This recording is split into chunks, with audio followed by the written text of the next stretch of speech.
Welcome to The Conspiracy is Capitalism. Episode 1, The Myth of Jordan Peterson.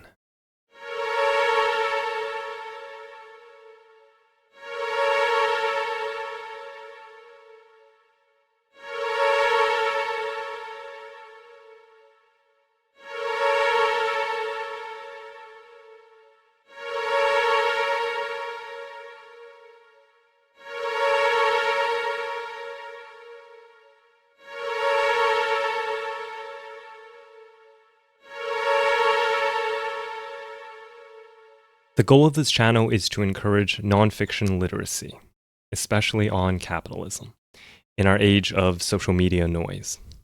So, you might be surprised by the two books we'll focus on in the first two episodes, as they are pop psychology self-help books. However, they both expand to consider social issues, so we can evaluate their direction and what they are missing. The first book is Gabor Mate's The Myth of Normal: Trauma, Illness, and Healing in a Toxic Culture. The second book is Jordan Peterson's 12 Rules for Life, An Antidote to Chaos.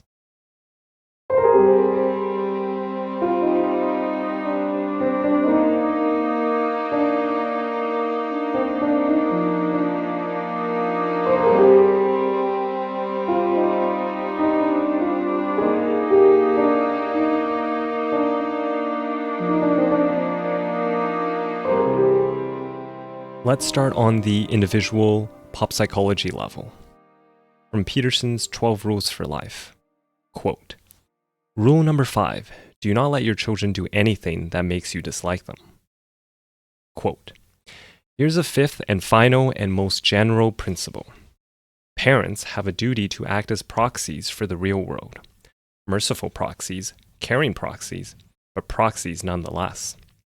This obligation supersedes any responsibility to ensure happiness, foster creativity, or boost self-esteem. It is a primary duty of parents to make their children socially desirable. That will provide the child with opportunity, self-regard, and security. It's more important even than fostering individual identity. End quote. So Peterson's approach is clear. Fit into the meritocratic hierarchy, even at the expense of developing self-authenticity. This is the opposite of Mate's approach, which centers the development of self-authenticity. Let's continue with Peterson. Quote, if a child has not been taught to behave properly by the age of 4, it will forever be difficult for him or her to make friends. Quote, let's start with a former claim. There is no excuse for physical punishment. First, we should note the widespread consensus around the idea that some forms of misbehavior, particularly those associated with theft and assault, are both wrong and should be subject to sanction.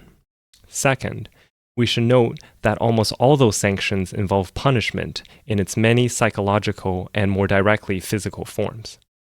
Deprivation of liberty causes pain in a manner essentially similar to that of physical trauma. The same can be said of the use of social isolation, including time out. We know this neurobiologically. The same brain areas mediate response to all three, and all are ameliorated by the same class of drugs, opiates. Jail is clearly physical punishment, particularly solitary confinement, even when nothing violent happens. Quote, so here are a few practical hints. Time out can be an extremely effective form of punishment, particularly if the misbehaving child is welcome as soon as he controls his temper. End quote. Look, it's one thing for parents to use timeouts out of ignorance. But Jordan Peterson here is knowingly identifying physical and psychological trauma, comparing it with prison solitary confinement, and then recommending it. Mate is the opposite, as he focuses on addressing trauma, especially trauma in early development, i.e., the infants before the age of 4, which Peterson insists on disciplining. We should note here that trauma is used rather loosely. Peterson is using it colloquially, and Mate's use is not without its own debates.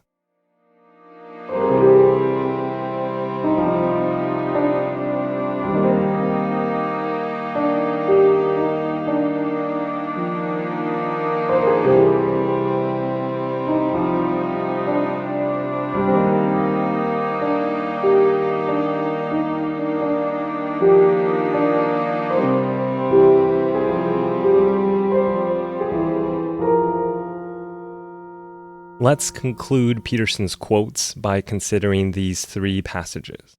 First quote: "A properly socialized 3-year-old is polite and engaging. She's also no pushover. She evokes interest from other children and appreciation from adults. She exists in a world where other kids welcome her and compete for her attention, and where adults are happy to see her, instead of hiding behind false smiles. She will be introduced to the world by people who are pleased to do so. This will do more for her eventual individuality than any cowardly parental attempt to avoid day-to-day conflict and discipline." Second quote: "When she was little, I could paralyze her into immobility with an evil glance." Third quote: "Severe polyarticular juvenile idiopathic arthritis. Cause? Unknown. Prognosis? Multiple early joint replacements. What sort of God would make a world where such a thing could happen at all, much less to an innocent and happy little girl? It's a question of absolutely fundamental import for believer and non-believer alike." End quote. Now, let me be clear. I'm not making a medical diagnosis. I'm not interested in personal blame either.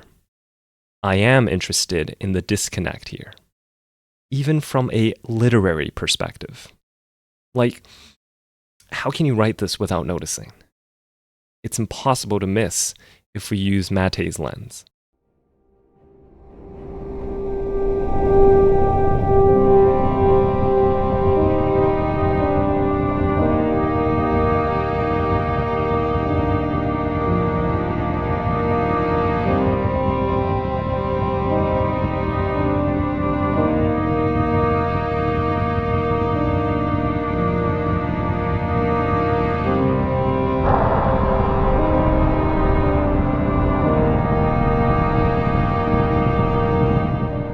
Let's now turn to the connections proposed in Gabor Mate's trauma-informed biopsychosocial medicine. Quote: "None of the specialists who looked after Miyoki inquired about the conditions, physical and emotional, that preceded her life-blighting illness. This, despite the voluminous research that links stress, trauma, and inflammation, and despite the multiple studies that, over the many decades, have explored such connections in rheumatoid arthritis, in MS, and in other autoimmune conditions. Not only are such possible lines of inquiry not pursued, but they seem to be verboten in mainstream circles. I've come to feel a little bit off the wall when talking about these issues," a specialist in rheumatic diseases at one of the best-known U.S. teaching hospitals told me. "Since my graduation, I have markedly changed the way I practice, because I started observing in my patients the relation between stress and the onset of their disease, and how great a role trauma, psychological and physical, plays in their disease. This doctor, who requested anonymity for fear of alienating her colleagues, has observed firsthand what she calls remarkable results among her patients, both in terms of recovery and, in some cases, getting off medication altogether. Had Miyoki's doctors inquired about these lines when she presented her distressing symptoms, they would have learned that she had sustained 2 major abandonments by the end of her first year. She had completely repressed these memories, secreted them and all associated feelings, pain, terror, rage, deep beneath the surface of her awareness. As we will see later when we discuss healing, Miyoki's improbable recovery, veritably a deathbed resurrection, owed everything to her confronting this long-buried trove of hurt. Upon the emotional graveyard of what she could not afford to feel, Miyoki erected an impressive edifice, a positive can-do persona that not only kept her from experiencing her despair and impelled her to ignore her own needs, but also helped her achieve success beyond what she really believed was her due. Such hyper-functioning on top of hidden inner distress is a recurring theme among the many autoimmune patients I've encountered in my years of practice and teaching. Just prior to the onset of her agonizing joint inflammation, Miyoki was in a complicated romantic partnership whose many ups and downs took a psychic toll and culminated in a wrenching breakup. All the lifelong hurt she could not allow herself to experience, all her terror of abandonment showed up in her reactions to the loss of the relationship. It was a full-body grief response. Once more, none of her history, from childhood to the present day, was considered as admissible evidence by the highly trained experts who treated her scleroderma. My body was really like a battleground, and I was losing, Miyoki told me. Her language resonated with me. I've long pictured autoimmune disease as resembling a powerful army invading its own motherland, a violent mutiny against the body. In effect, with no conscious outlet and lacking resolution, Miyoki's inflamed emotions rebelled, manifesting in the inflammation of her tissues. Microbiologists these days speak of neurogenic inflammation, stress-induced inflammation triggered by discharges of the nervous system, a system we now understand to be powerfully influenced by emotions. And there is elegant research connecting early adversity, such as the traumas Miyoki endured in childhood, to inflammation in adult life. Some clinicians have noted a relationship between rheumatoid arthritis and certain types or features of personality. A case in point is 42-year-old Julia, diagnosed with rheumatoid arthritis at age 29. None of Julia's treating physicians ever asked about her inner life. Why does that matter? Because such personality patterns, as Dr. Robinson and others have observed, are reversible, and with them, so may be the disease. Despite having been told the illness would inevitably progress, Julia is now symptom-free and medication-free. I have beautiful conversations with my rheumatoid arthritis these days. It makes me want to cry telling you, she said to me. End quote. The contrast between Peterson's disconnect and Mate's biopsychosocial connections cannot be more stark.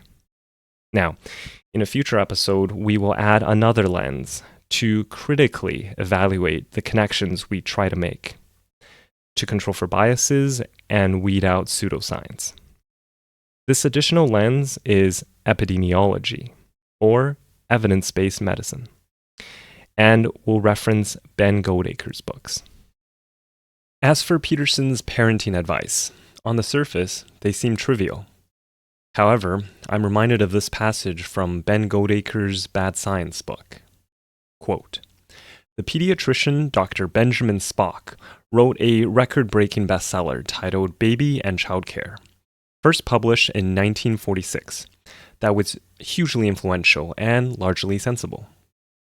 In it, he confidently recommended that babies should sleep on their tummies. Dr. Spock had little to go on, but we now know that this advice is wrong, and the apparently trivial suggestion contained in his book, which was so widely read and followed, has led to thousands, and perhaps even tens of thousands, of avoidable crib deaths." End quote.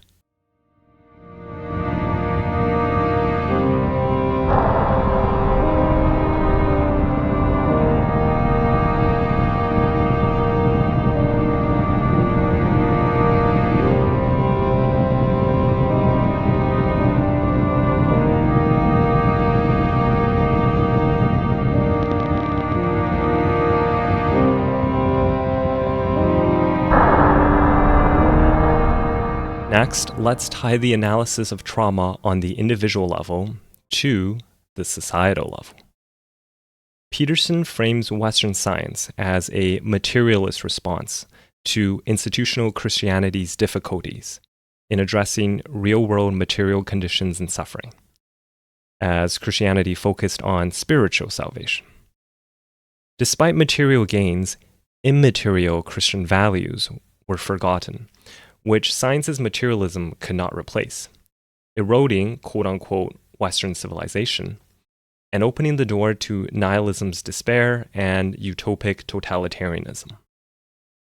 Peterson's lure is his acknowledgement of growing concerns over the lack of social meaning and values, and the stress from quote-unquote chaos. But what is Peterson omitting? Mate also addresses such concerns and wants to revive the immaterial. For example, Chapter 2, Living in an Immaterial World, Emotions, Health, and the Body-Mind Unity. Of course, Mate takes a different direction because he does not omit the key historical drivers behind Western science, that of capitalism and colonialism, i.e., technical and ideological innovations in profit-seeking and conquest. Let's refer to this as old science and fill in the context, which Mate only hints at.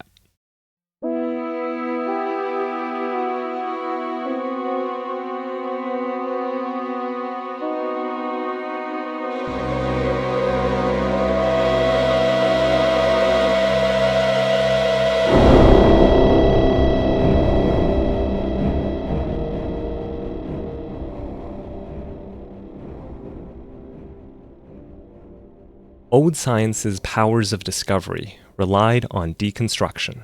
We can visualize this with words like dissecting. Weaponized by cancerous asocial profit-seeking, this led to a reductionist materialism. Humans were reduced to labor, an input for capitalist production, which was reduced to body parts and mechanized with machines to maximize profits in the quote-unquote dark satanic mills of the Industrial Revolution, referencing William Blake, 1808.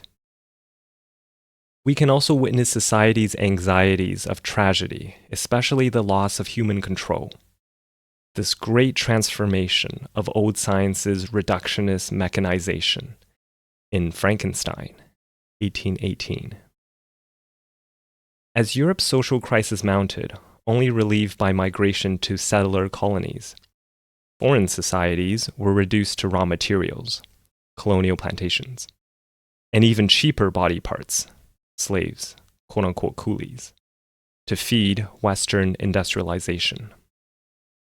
This is capitalism's materialism, to fulfill the viral logic of endless private accumulation. This abstract, asocial mechanization has only grown to haunt our social imagination since 1818's Frankenstein, from Charlie Chaplin's 1936 film, Modern Times, to the 1999 film, The Matrix. A cultural consequence has been the wiping away of social values, both domestic and foreign, of unity and balance between mind, body, spirit, between human and nature. For the disconnection in Descartes' dualism, see the book Less is More, How Degrowth Will Save the World. In particular, Chapter 1, Capitalism, A Creation Story, versus Chapter 6, Everything is Connected. Also see Chapter 8 of the book This Changes Everything, Capitalism versus the Climate, which I will quote from. The institution, the Royal Society, the pioneering scientific academy founded in 1660, was at the forefront of Britain's colonial project, sponsoring voyages by Captain James Cook, including the one in which he laid claim to New Zealand. And for over 40 years, the Royal Society was led by one of Cook's fellow explorers, the wealthy botanist Joseph Banks, described by a British colonial official as the staunchest imperialist of the day. End quote. Returning to Peterson, we can see how he critiques science's materialist values, but omits capitalism's values. Furthermore, Peterson can only counter his vague critique of science by proselytizing the immaterial values of the Christian Bible, a non-solution when he accepts capitalism. Will the Bible be sufficient for capitalist profit-seeking, besides selling Peterson's self-help books and filling arenas for megachurches? What will this do to traditional values? The sad irony is that Peterson also blames leftist ideology for destroying his traditional values, when the only Marxist book, pamphlet really, he seems to have bothered reading, identifies the capitalist culprit. Quote, constant revolutionizing of production, uninterrupted disturbance of all social conditions, everlasting uncertainty and agitation distinguish the bourgeois epoch from all earlier ones. All fixed, fast-frozen relations, with their train of ancient and venerable prejudices and opinions, are swept away. All newly formed ones become antiquated before they can ossify. All that is solid melts into air. All that is holy is profaned. And man is at last compelled to face with sober senses his real condition of life and his relations with his kind. End quote. Yes, that's from the Communist Manifesto, written by a 29-year-old Marx and a 27-year-old Engels.